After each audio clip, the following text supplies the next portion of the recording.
Tigers, Signs of Times Reports by Toby Milwee. April 1st, 24, it's first video of the day, a little after 6 p.m. Apparently the total solar eclipse path has moved, okay? The new path of totally is the orange line, okay? So I'm going to put some stuff together here. I'll read you this article. I just want to get this up as a thumbnail. So anyways, 15 places in the U.S. that just lost their total solar eclipse while Texas gained. It's by Jamie Carter on Forbes. This is updated at midnight on the 31st. Updated April 1st, 2024. A link to the online version of the new eclipse map has been added to this article. You can use it to double check your observing location.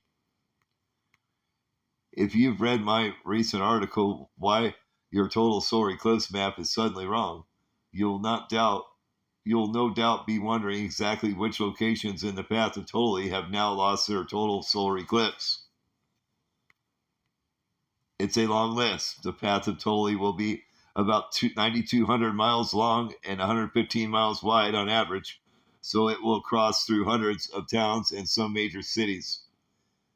A new eclipse map based on an updated figure for the radius of the sun was published recently by John Irwin, a master in eclipse computations, is now available as an interactive map online.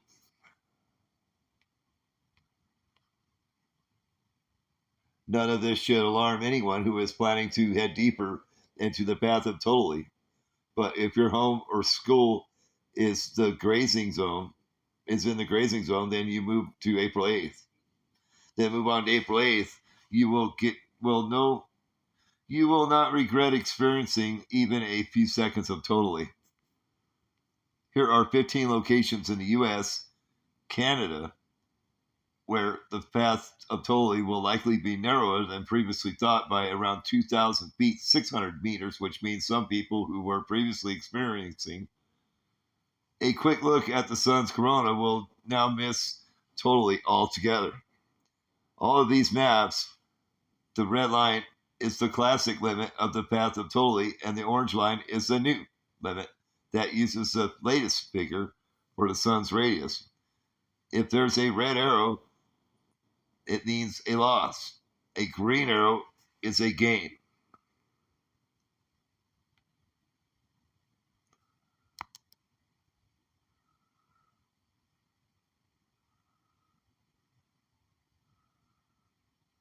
This is Denton, Texas, it says. Whoops. The new map has alarming consequences for cities dissected by the edges of the path of totally. Denton, at the far north end of the Dallas-Fort Worth Metroplex, gets a 99.95 partial solar eclipse. Advice was already to travel southeast to the southern half of Louisville Lake for a short totally. Now it means going a little farther to make sure. It's a similar story. This is why they're rolling out the National Guard and all that stuff, because, to be honest with you, they don't know. And when we get pushed into a new Orion, this is what happens, okay? Sagittarius, okay? That means everybody's going, okay? Here's some stuff here for you. Crawfordsville, Indiana, and Kokomo, Indiana. Frankfort, Indiana, and Fort Wayne. I've never been there, so I can't really, I'm not reading it too hot. There's a major interstate there. Okay.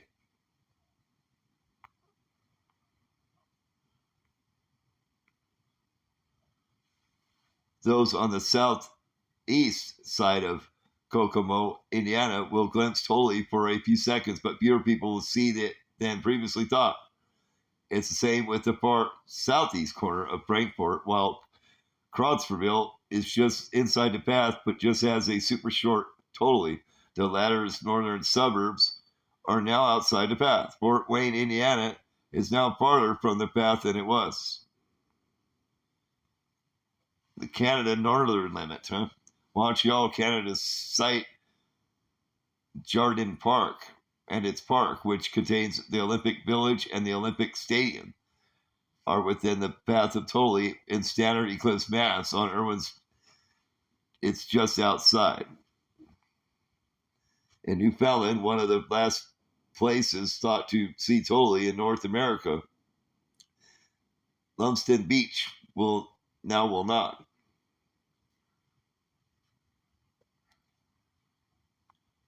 Ohio's southern limit. On the southern edge, it's a more mixed picture with a new limit beyond the old limit until the lines across Arkansas then diverge. Okay.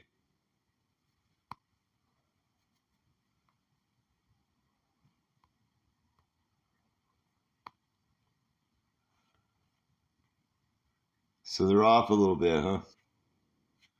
Well, their rockets don't run into it because they're going to shoot 3 rockets. NASA is behind the moon, in between the sun and the moon during this event.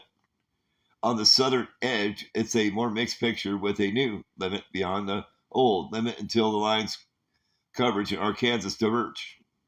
In Ohio, there are 3 edge cities whose CBDs must be avoided on April 8th. That remains the case. It's just a little more extreme now. Excuse me. Rome and New York and Finger Lakes, New York. Okay, that's the end of that. The Finger Lakes region of New York, many of its lakes already frustratingly split by the path of Totally, now appear to be even less endowed with Totally. You may think it doesn't matter, but there are already many events planned for the edge of the path, and many schools simulated near it. Luckily, St. Michael's School in Penn Wan, New York is still just within the limit. Instead of being split in 2 by the edge of the path, Rome, New York now appears almost entirely outside of it. Where people's going to be pissed. Texas southern limit. Here are, however, 2 distant winners from the new map, although San Antonio still requires great care. On April 8th, if Totally is to be witnessed, the path of Totally appears to have slightly in its favor. It is a similar case for Austin, where the city's southern region is shunned slightly back into Totally. Its airport still misses out, but where once is its McKinley Falls State Park was outside the path of Totally, is suddenly now in it. For the latest on all aspects of April 8th's total solar eclipse in North America, check my main feed for new articles each day. Wishing you clear skies and wide eyes.